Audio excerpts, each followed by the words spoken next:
Alright, so today I'm going to show you how to not only cook, but to master one of the most hardest meats to cook worldwide. So today I'm going to show you how to prepare a steak. The steak that I have here for you today is a Western sirloin. It's not like the highest quality steak, but it's definitely not near the bottom of the worst, not the bottom of the barrel. So today I'm going to go over what you need for the steak, how to cook the steak, and what to do after. There's a lot of other steps that a lot of people forget. And if you want to master your steak, you're really going to want to follow these steps. Start off, you're going to have to know what you need to make this steak. So some of the equipment that you're going to have to use is a spoon for basting, a knife for cutting, a thermometer to see when your steak is actually going to be done, and tongs to flip and transfer it to the pan. Some of the actual food ingredients you need is some cloves of garlic. Doesn't really matter. It just depends how much more flavor you want in your meat.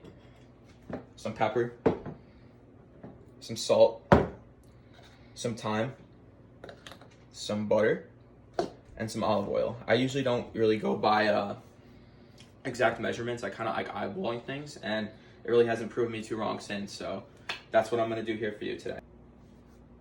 To start off, what you want to do is get your cast iron pan really hot. You're going to want it to be piping hot, because that's how you're going to get your char on the steak that you're really going to want.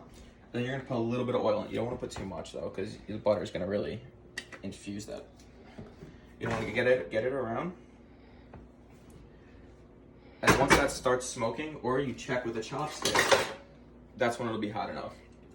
So in the meantime, we're going to season our steak. First, you're going to want to heavily salt it. You're going to want to get it all over. A lot of times people don't salt their steaks enough, and that is detrimental to their finishing product. And you're going to put some pepper on it.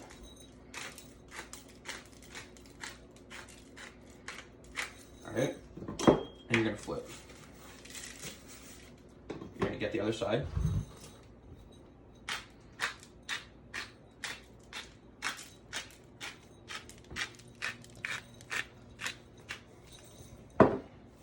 More salt.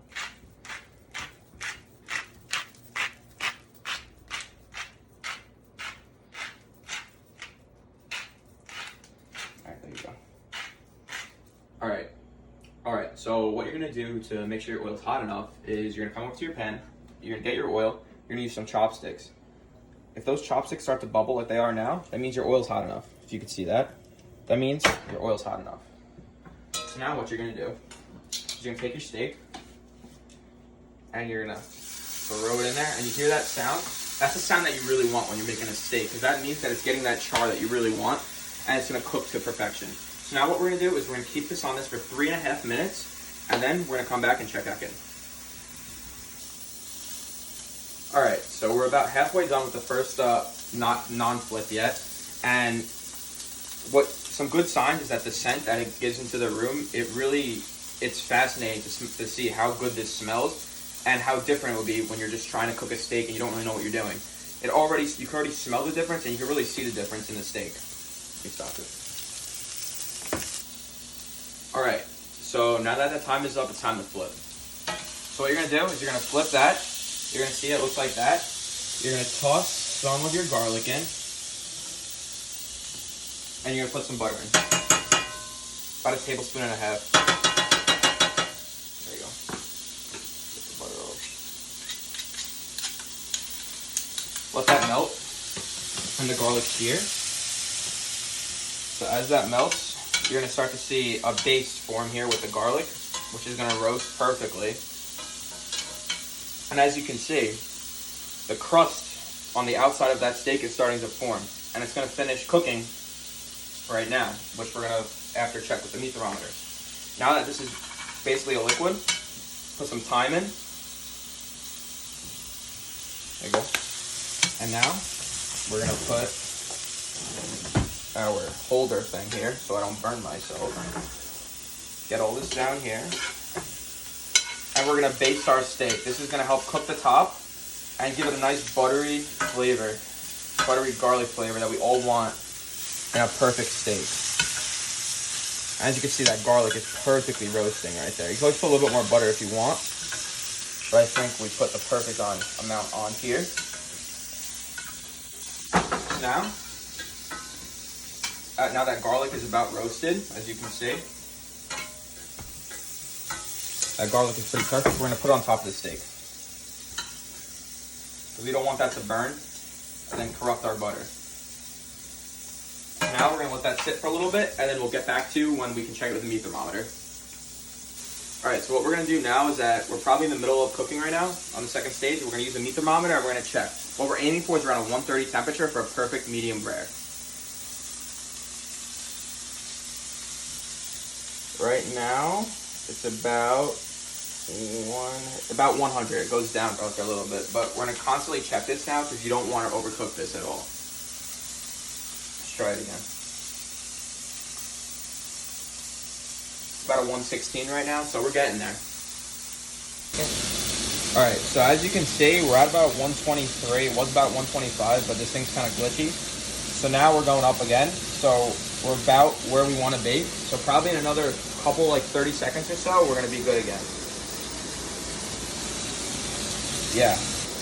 All right, so now that we reached our desired temperature, we're gonna take off that steak and we're gonna let it sit. We're gonna put some tin foil on it.